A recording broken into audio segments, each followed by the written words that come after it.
வணக்கம் நண்பர்களே. இண்டிகோ விமான நிறுவனம் சிவில் ஏவியேஷனில் ஒரு பெரும் பகுதி, பெருமாறியான விமானங்கள் இந்தியாவிற்குள் டொமஸ்டிக் ஏர்லைன்ஸில் அவங்களுடைய ஆதிக்கம் அதிகம்.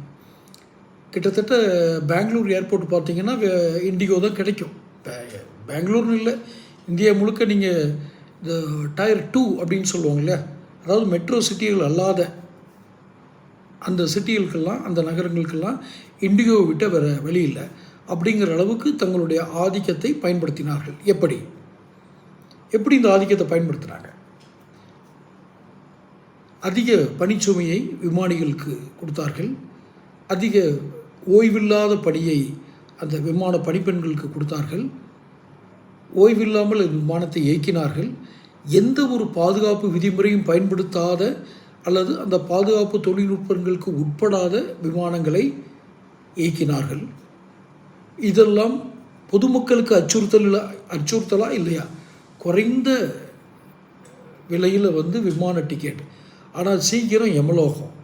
இப்படி ஒரு பாதுகாப்பற்ற ஒரு விமான பயணம் நமக்கு தேவையா? இப்படி ஒரு விமான நிறுவனம் நமக்கு தேவையா? நான் ஒன்றும் கூடுதலாலாம் சொல்லலை. நான் 10 வருஷத்துக்கு மேலேயே இதை பயன்படுத்திட்டு தான் சொல்கிறேன். அவர்கள் தரை இறங்கும் பொழுது, அந்த ஒரு விமானம் தரை இறங்கும் பொழுது, அதாவது ஓடுபாதையில் விமான நிலையத்தில் ஓடுதளத்தில் தரையிறங்கும் பொழுது எப்படி இவர்கள் தரையிறக்குகிறார்கள் என்பது 2 வகையை சார்ந்தது. ஒன்று கேப்டனுடைய திறமை, இன்னொன்று அந்த விமானத்தின் தரம். ஒரு தரமான விமானம் தரையிறங்கும் பொழுது அந்த விமானம் தரையிறங்கி இருக்கிறது என்பதை கூட நாம் பெரிய அதிர்வை ஏற்படுத்தாத ஒரு விதத்தில் அது தரையிறங்கும். அது தரமான விமானமாக இருந்தால். அதே மாதிரி விமானியுடைய திறமை இருக்குது.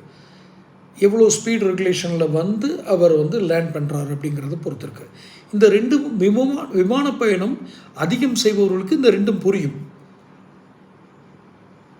நீங்கள் விமானத்திற்காக அந்த கேட்டில் காத்திருப்பீங்க இல்லையா, போர்டிங் பாஸ் வாங்கிட்டு. அப்போ விமானிகள் சில சமயம் உங்களை கடந்து போவாங்க. நான் அதில் இலங்கையில் ஒரு விமானியை நான் கவனிச்சிருக்கேன். என்னை கடந்து போனது விமானி. நான் எந்த விமானத்திற்காக காத்திருக்கானோ அதற்குரிய விமானி தான் என்பதை நான் புரிந்து கொண்டேன். அந்த இதில் உட்காந்துருக்கும் போது என்னை கடந்து போகும்போது அந்த கதவு, அந்த கேட்டுன்னு சொல்கிறாங்க இல்லையா, அந்த கதவை திறந்துட்டு அவர் விமானத்துக்கு போகிறாரு.